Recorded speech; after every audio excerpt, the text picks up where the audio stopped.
तो जीडीपी, ये शब्द हम सबने सुना है ना? रोज न्यूज़ में, चर्चाओं में। पर इसका असली मतलब क्या है? क्या हम वाकई इसे समझते हैं? चलिए, आज इसी को आसान भाषा में समझने की कोशिश करते हैं।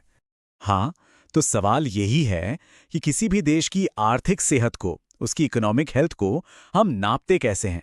और इसी सवाल का जवाब हमें मिलता है एक बहुत ही ज़रूरी इकोनॉमिक इंडिकेटर से, जिसका नाम है जीडीपी। तो आज इसी को डिकोड करते हैं। तो आज हम इस टॉपिक को परत दर परत समझेंगे। सबसे पहले इकोनॉमी की बिल्कुल बेसिक बात से शुरू करेंगे, फिर जीडीपी और जीएनपी क्या होते हैं ये देखेंगे। इसके बाद रियल और नॉमिनल ग्रोथ का फर्क समझेंगे और आखिर में बात करेंगे कि ये सब हमारी अर्थव्यवस्था के बारे में क्या बताता है। चलिए शुरू किया जाए।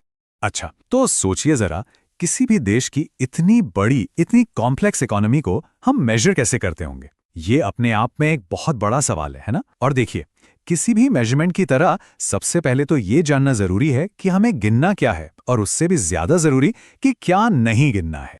और यहीं पे आता है नेशनल इनकम अकाउंटिंग का सबसे पहला और सबसे ज़रूरी नियम।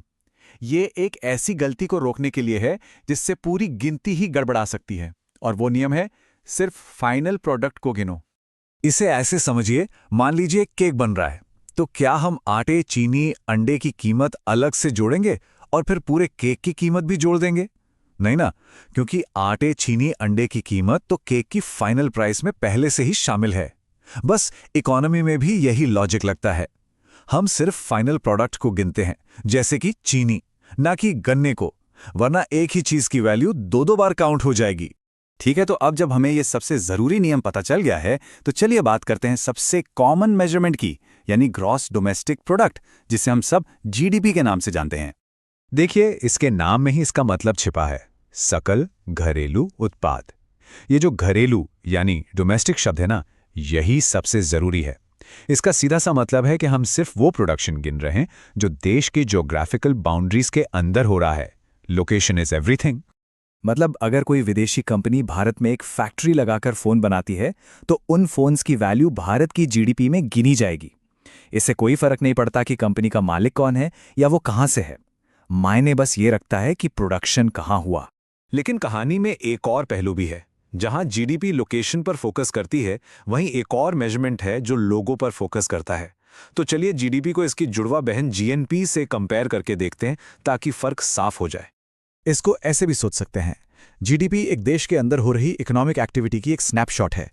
इससे फर्क नहीं पड़ता कि वो एक्टिविटी कौन कर रहा है। वहीं दूसरी तरफ है जीएनपी, यानी ग्रॉस नेशनल प्रोडक्ट। ये उस देश के नागरिकों की इकोनॉमिक एक्टिविटी की स्नैपशॉट है, भले ही वो दुनिया के किसी भी कोने में बैठकर पैसा कमा रहे हों। और ये एक बड़ा ही दिलचस्प फैक्ट है, भारत के मामले में जीएनपी अक्सर जीडीपी से थोड़ा कम रहता है। इसका क्या मतलब हुआ? इसका मतलब ये है कि भारत में काम कर रही विदेशी कंपनियां मिलकर जितना पैसा कमाती हैं, वो विदेशों में काम कर रही भारतीय कंपनियों की कमाई से ज्यादा है। तो देखा कैसे ये दो अलग अलग नंबर्स एक ही इकोनॉमी की थोड़ी अलग कहानी बताते हैं। लेकिन रुकिए, कहानी में एक और ट्विस्ट है। सिर्फ जीडीपी का फाइनल नंबर देख लेना भी कई बार धोखा दे सकता है, और इसकी वजह है एक ऐसी ताकत जो चुपके से सारे नंबरों को बढ़ा देती है, और वो है महंगाई, यानी इन्फ्लेशन। मान लीजिए एक देश है जो एक साल में सिर्फ 100 सेब बनाता है और एक सेब की कीमत है 10 रुपए, तो नॉमिनल जीडीपी हुई 1000 रुपए। ठीक है, अब अगले साल भी देश ने 100 ही सेब बनाए, लेकिन महंगाई की वजह से एक सेब की कीमत हो गई 11 रुपए, तो अब नॉमिनल जीडीपी हो गई 1100 रुपए। तो क्या हम ये कह सकते हैं कि इकोनॉमी ग्रो कर गई? नहीं, प्रोडक्शन तो उतना ही हुआ है। बस यहीं पर रियल जीडीपी काम आता है। वो इस महंगाई के असर को हटा देता है और हमें बताता है कि असल में प्रोडक्शन बढ़ा भी है या नहीं। तो ये जो गैप है ना, नॉमिनल और रियल जीडीपी के बीच, यही महंगाई का असर है। और इसी वजह से अर्थशास्त्री जब भी इकोनॉमिक ग्रोथ की बात करते हैं, तो वो हमेशा रियल जीडीपी को ही देखते हैं। वही असली पैमाना है। तो अगली बार जब कोई हेडलाइन देखें कि किसी देश की इकोनॉमी इतने ट्रिलियन डॉलर की हो गई, तो ये बात याद रखिएगा, वो जो बड़ा सा शानदार सा नंबर होता है वो अक्सर नॉमिनल जीडीपी होता है। लेकिन इकोनॉमी की असली सेहत तो रियल जीडीपी ग्रोथ से ही पता चलती है। तो इन सब नंबरों का हमारी आपकी जिंदगी से क्या लेना देना है? हम इन आंकड़ों को उन आर्थिक हालात से कैसे जोड़ें जिनके बारे में हम रोज खबरों में सुनते हैं, जैसे तेजी, मंदी? तो जब रियल जीडीपी बढ़ती है तो होता क्या है?